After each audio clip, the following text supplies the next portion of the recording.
public administration has already been a separate pile of science for a long time. Many countries are trying to find their own unique way of development. They follow this strategy using different methods and implementing different reforms. In order to determine the most optimal situation for a given country, it is necessary to take into account another country's experience. In this video, Singapore is our object of analysis. It is perhaps one of the most striking examples of the concept of economic miracle. If you think about the initial situation that the small island had near the equator, miracle is indeed unbelievable. Singapore now is a country of banks, skyscrapers, and beautiful roads, and had the world's best system of taxation, health, and education. But what made such an incredible change?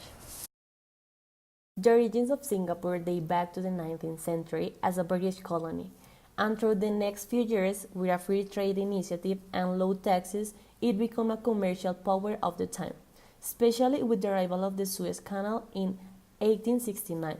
Unfortunately for the inhabitants of Singapore, during the Second World War, Great Britain left their colonies alone.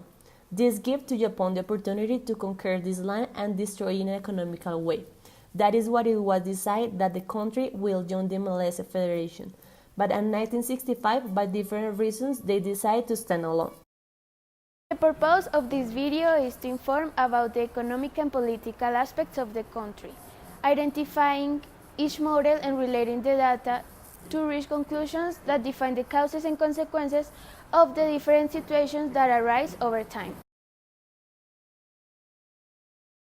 The miracle of Singapore. By 1916, the government began to encourage labor-intensive companies.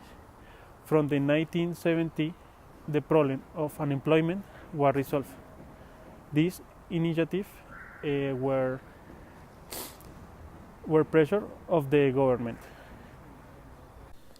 Increasing wages and reduced competitive. However, the law did not regulate the minimum wage. Therefore, the government progressive payments plan made rewards directed to the different professions, with specific the salaries that had to be paid according to the position, education, and work experience of the people. The continuous increase in wage, the grade of the number of companies will add value.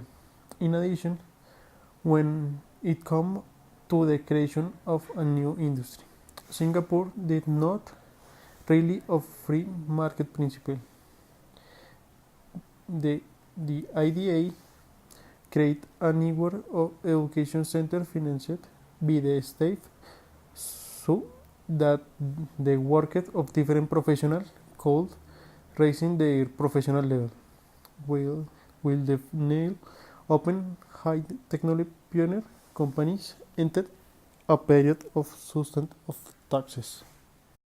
In Singapore, next to their decision to leave Malaysia Federation, Lee Kuan Yew took the leadership, and with his guidance, this land saw a new era. The first thing to do was improve the infrastructure of the country.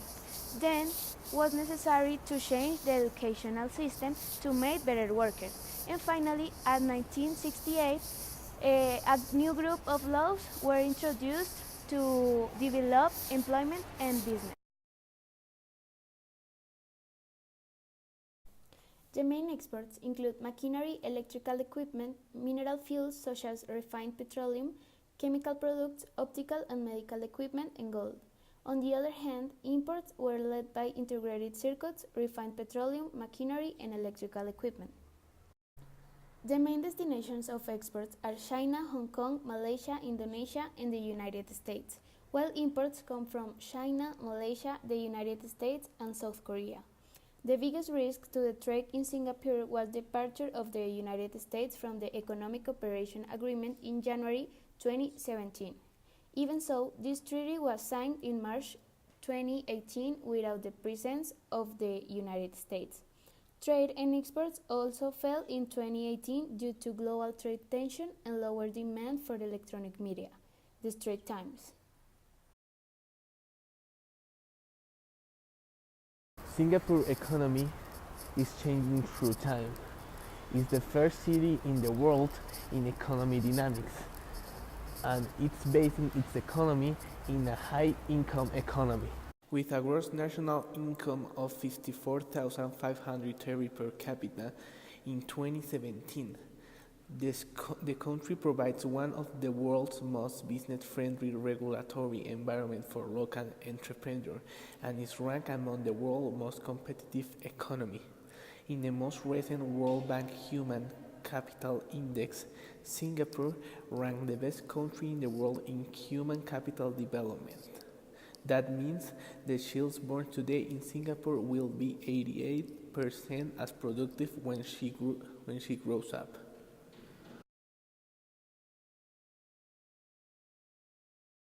The system politic of Singapore is divided in the execution power represented by the president, the parliament unicameral, but in the practice the prime minister and his cabinet will govern.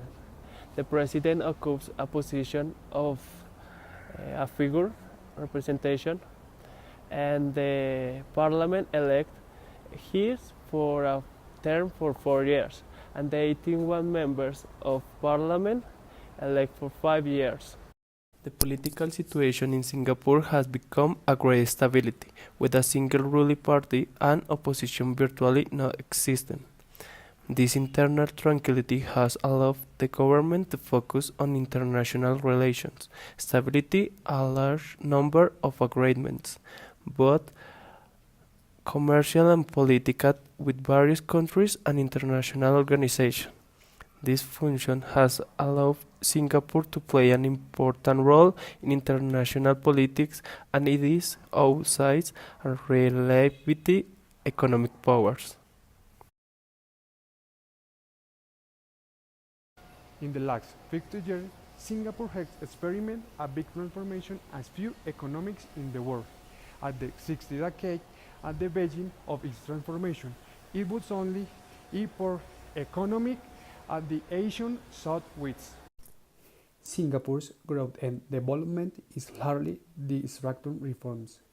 These reforms focused on promoting respect for property and the freedom of human beings to cooperate voluntarily through the exchange of goods and services instead of limiting these freedoms, as has been the way in many countries that are not developed today.